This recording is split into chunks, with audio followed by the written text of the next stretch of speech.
మిత్రులకు నమస్కారములు. నేను మీ దాసరి సుధాకర్ని. మనం ఇదివరలో కొన్ని వీడియోలు చేసుకున్నాము. వాటికి సంబంధించి మీ యొక్క ఆదరాభిమానాలు మాకు అందినాయి.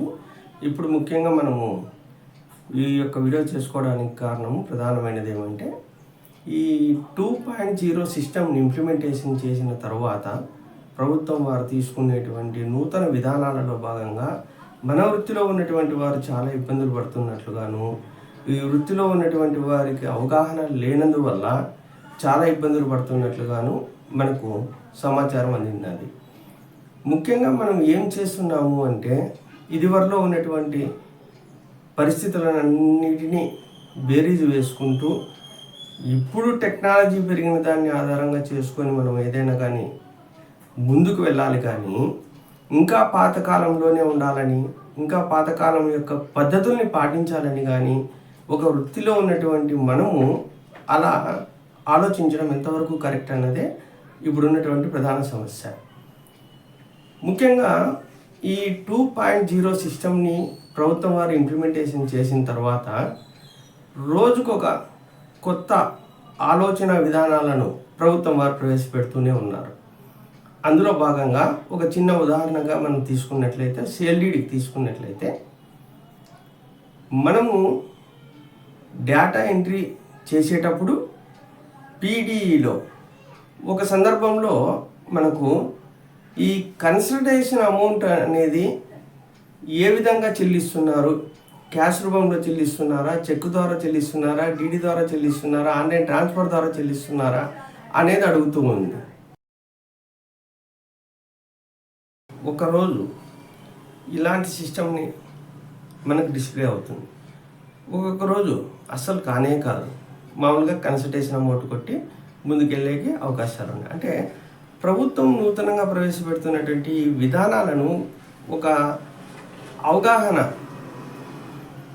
లేని సమయంలో కొంత గందరగోళానికి మీరు ఇబ్బందులు పడుతున్నారు. అలా కాకుండా ఒకసారి క్షుణ్ణంగా ఆలోచించండి. సెంట్రల్ గవర్నమెంట్ 2 లక్షలకు మించినటువంటి లావాదేవీ ఏదైనా ఉన్నప్పటికీ ఖచ్చితంగా ఆన్లైన్ ట్రాన్సాక్షన్ ద్వారానే జరపాలా. ఆన్లైన్ ట్రాన్సాక్షన్ జరపకపోతే తీవ్ర పరిణామాలు ఉంటాయి వినియోగదారులకు అని చెప్పి ఆర్డర్ల ద్వారా మనకు సమాచారం తెలుస్తుంది. ప్రభుత్వం దీన్ని ఆధారంగా చేసుకొని ఈ విధానాన్ని ప్రవేశపెడుతూ ఉన్నది. దీనికి కూడా మనము అంత గందరగోళం మనంగా సృష్టించుకోకూడదు. ఇప్పుడున్నటువంటి ప్రజెంట్ ఈ వీడియో చేసే సమయానికి ఉన్నటువంటి ప్రస్తుతానికి ఉన్నటువంటి సమస్య ఏంటి అంటే, OTP జనరేషన్. డాక్యుమెంటు రిజిస్ట్రేషన్కి వచ్చినప్పుడు అమ్మినవారు, ఉదాహరణకు CLDD తీసుకుందాం, అమ్మినవారు కానీ కొన్నవారు కానీ ఆధార్ కార్డుకు సంబంధించి ఏదైతే ఫోన్ నెంబర్ లింకప్ అయి ఉందో ఆ యొక్క OTPలో ఆ ఆధార్ కార్డుకి అనుసంధానమైనటువంటి ఫోన్ నెంబర్కి వస్తే అప్పుడు డేటా ఎంట్రీ చేసేటప్పుడు PDEలో అది ముందుకు వెళ్తుంది. ఈ OTPలు అన్నవి ఖచ్చితంగా ప్రభుత్వం ఏదో ఒక మంచి ఆలోచనతోనో భవిష్యత్తుకి మంచిగా ఉంటుందనే ఆలోచనతోనో ప్రవేశపెట్టినటువంటి ఈ యొక్క విధానము. ఈ విధానము కొన్ని సందర్భాల్లో కొన్ని ప్రాంతాల్లో తీవ్రమైనటువంటి ఆటంకము ఏర్పడుతుంది రిజిస్ట్రేషన్కి అన్నది నిజమే, లేదనడం లేదు. కానీ మన దగ్గరికి రిజిస్ట్రేషన్కి వచ్చినటువంటి వారు ఎవరైతే వినియోగదారులు ఉన్నారో వారికి మనం ఒక చెక్ షీట్ తయారు చేసి ఇచ్చినట్లయితే, అయ్యా మీరు మొట్టమొదట మాకు దస్తావేజ్ రిజిస్ట్రేషన్ చేసుకోవాలి, దస్తావేజ్ నేను రాయాలి అని అనుకుంటే మీరు దయచేసి నాకు సంబంధించినటువంటి ఈ యొక్క రికార్డ్స్ నాకు ఇస్తేనే నేను చేయగలను అని ముందుగానే చెప్పేసేయండి. అలా చేయట్లేదు. ఏం చెప్పాలి? మొదట మనం ఏం చెప్పాలా? ఎవరు అమ్మారు, ఎవరు కొన్నారు? కొన్నవారికి ఆధార్ కార్డు యొక్క నంబరుకు ఫోన్ నెంబర్ లింకప్ అయిందా లేదా మొదట మనం చర్చించుకోవాల్సింది, అడగాల్సిందేది. ఒకవేళ ఎప్పుడో తీసుకున్నాం సార్ ఆధార్ కార్డు, ఎప్పుడో ఫోన్ నెంబర్లు పెట్టుకున్నాము, ఆ ఫోన్ నెంబర్లు మనుగడలో ఉన్నాయో లేదో, ఆ ఫోన్ నెంబర్లు రీఛార్జ్ చేసి ఉన్నామో లేదో, ఆ నెంబర్లు మనుగడలో ఉన్నాయో లేదో అనే అభిప్రాయం ఉంది, మాకు తెలియదు అంటే మీరు మీ సేవా కేంద్రాలకు కానీ, సచివాలయాలకు కానీ, బ్యాంకుల నందుకు కానీ ప్రభుత్వం నిర్దేశించినటువంటి ఆధార్ అప్డేట్ సెంటర్లకు వెళ్ళి ఈ యొక్క ఫోన్ నెంబర్ని మీ యొక్క ఆధార్ కార్డుకి లింకప్ చేసుకోమని చెప్పి మనం చెప్పడం ఎంతవరకు మంచిగా ఉంటుందో మీరే ఆలోచించండి. ఏమవుతుంది? ఆలస్యం అవుతోంది రిజిస్ట్రేషన్ ప్రక్రియ. ఎప్పుడో అగ్రిమెంట్ లేక ఎంటర్ అయ్యి ఉంటారు, పలానా తేదీలోగా రిజిస్ట్రేషన్ గడువు మునిగిపోతుంది, ఆగిపోతుందేమో అనే భయం ఉంటుంది. 3 రోజుల ముందో 4 రోజుల ముందో ఒకసారి దస్తావేజ్ లేఖర్ దగ్గరికి మన దగ్గరికి వచ్చినప్పుడు మనం ఆ విధానం చెప్తే వారు రెడీ అవుతారు కదా. ఇప్పుడు చూడండి, ఆధార్ కార్డుకి లింకప్ అయినటువంటి నంబరు అమ్మిన వారు ఒకసారే ఓటీపీ వస్తుంది, కొన్నవారికి ఆధార్ కార్డుతో ఓటీపీ ఒకసారి వస్తుంది, మళ్ళీ మనం ఆ యొక్క కొన్నవారికి ఫోన్ నెంబర్కి కూడా ఇంకో ఓటీపీ వస్తుంది. ఈ రెండోసారి ఓటీపీ రావడం ఎందుకు, అది అవసరమా మనకు అని మనం అనుకుంటాం. కానీ అవసరం. ఎందుకు అంటే నీవు ఏ దస్తావేజునైతే రిజిస్ట్రేషన్ చేసుకున్నావో ఆ యొక్క దస్తావేజు యొక్క వివరాలు మీకు మీ యొక్క ఫోన్ నెంబర్కి డౌన్లోడ్ చేసుకోమని దస్తావేజుకి మెసేజ్ అందుతుంది. ఏదైతే ఫోన్ నెంబర్ మనం రెండోసారి ఆ కొన్నవారికి ఇస్తున్నామో వారికి వచ్చే ఓటీపీని ఆధారంగా చేసుకొని వారు ప్రభుత్వం వారు డైరెక్ట్గా వారికి దస్తావేజ్ యొక్క స్వరూపాన్ని దాని యొక్క నమూనాలు మొత్తం అంతా దస్తావేజ్ ఏమి రిజిస్ట్రేషన్ అయ్యిందో ఆ దస్తావేజు అక్కడ లింక్ ఇచ్చి డౌన్లోడ్ చేసుకోమని అడుగుతున్నారు. ఇది పైలట్ ప్రాజెక్టు కింద కొన్ని సబ్ రిజిస్టర్ ఆఫీసుల్ని రాష్ట్రంలో ఎన్నుకోవడం జరిగింది. అయితే ఎక్కడైతే పైలట్ ప్రాజెక్ట్ కింద చేయాలనుకుంటున్నారో ఈ విధానాన్ని కాకుండా రాష్ట్రం అంతటికీ కూడా ఈ ఓటీపీ విధానంలో ఈ యొక్క సిస్టమ్ని ఏర్పాటు చేసి ఉన్నారు. దీనివల్ల మనకు దస్తావేజ్ లేఖలకు వచ్చినటువంటి నష్టం ఏముంది? నష్టం అంటూ ఏం లేదు, కానీ ఆలస్యం అవుతోంది. ఇది ఒక ప్రధానమైనటువంటిది. ఇందులో 2.0 సిస్టంలో ఒకరోజు ఉన్నటువంటి విధానము మరుసటి రోజు ఆ విధానం మార్పు జరుగుతూ ఉంది. ఉదాహరణకు ఈ యొక్క సేల్ డీడ్కి సంబంధించిన కన్సల్టేషన్ అమౌంట్, ఓకే, అది కొద్ది రోజులు పెడుతున్నారు, కొద్ది రోజులు తీసేస్తున్నారు, ఫైనల్గా మాత్రం పెడతారు. ఇందులో ఏమాత్రం అనుమానం లేదు. ప్రభుత్వానికి ఏది మంచి అనిపిస్తే అది చేసే తీరుతుంది. ఓటీపీలకు సంబంధించి ఎక్కడ పడితే అక్కడ ఎవరికి పడితే వారికి ఏది అనుకోకుండా ఇలాంటి ఓటీపీలు ఇవ్వడం వల్ల సైబర్ నేరాలు ఎక్కువ అవుతాయనే ఆందోళన కూడా మన వాళ్ళలో ఉంది. ఎవరో ఎక్కడో ఏదో జరిగితే సార్ మీరే ఓటీపీ అడిగారని మేము చెప్పామంటున్నారు వినియోగదారులు. అందుకనే మనం చేయాల్సింది ఏమంటే, మనము దస్తావేజు తయారు చేసేటప్పుడు మనం ఈ యొక్క ఓటీపీలకు సంబంధించి వాళ్ళని అడిగేటప్పుడు మనం పక్కన కూర్చోబెట్టుకొని మనం ఓటీపీ జనరేట్ చేసుకొని వారి ఓటీపీ తీసేసుకొని మన పీడీ చెక్ స్లిప్కి సంబంధించిన ముందుకెళ్ళిన తర్వాత ఆ ఓటీపీలు వాళ్ళని డిలీట్ చేయమని చెప్పి, అయ్యా ఇంకా మేము ఓటీపీలు మేము అడగము, మేము ఓటీపీలు అడిగే ప్రసక్తి ఇంకా ఉండదు, దయచేసి ఇక ఓటీపీలకు దస్తావేజ్ లేఖకి సంబంధం లేదు అని ఒక మాట చెప్పండి. ఆ పైన అక్కడికి అయిపోతుంది కదా. ఇప్పటికీ కొన్ని వీడియోల్లో మనం చెప్పేశాం, డాక్యుమెంట్ రిజిస్టర్ ఆఫీస్లో ప్రొడ్యూస్ చేసినా కూడా ఆధార్ కార్డుని బ్లాక్లో పెట్టుకుంటారు. ఆధార్ కార్డు బ్లాక్లో ఉన్నప్పుడు అక్కడ తంబు వేయాలన్నప్పుడు తంబు పడకుండా ఉంది, బయోమెట్రిక్ లాక్లో ఉంది అని మెసేజ్ వస్తుంది. దాన్ని లాక్ తీసుకోవడానికి సమయం పడుతుంది. స్లాట్ బుకింగ్ కూడా చేసుకున్నప్పుడు ఈ బయోమెట్రిక్ లాక్ల వల్ల కూడా ప్రాబ్లమ్స్ ఏర్పడతాయి. కొద్దిగా దాన్ని కూడా మన మిత్రులు గమనించండి. ముఖ్యంగా ఇక ముఖ్య విషయానికి మనం వద్దాం.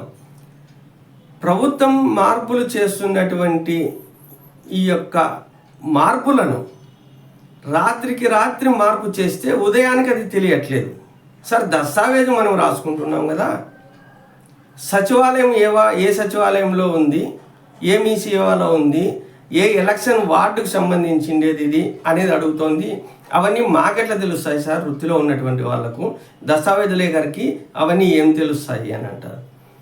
అయ్యా మనం ఏం చేస్తున్నామంటే ఆటో మ్యుటేషన్కి సంబంధించినటువంటి సందర్భం ఏదైతే ఉందో, ఆటో మ్యుటేషన్ జరిగేటువంటి ప్రాంతాలు ఏవైతే ఉన్నాయో, ఉదాహరణకు పట్టణాలకు సంబంధించి అర్బన్ ఏరియాలకు సంబంధించి ఈ యొక్క సిస్టమ్ని ఏర్పాటు చేశారు.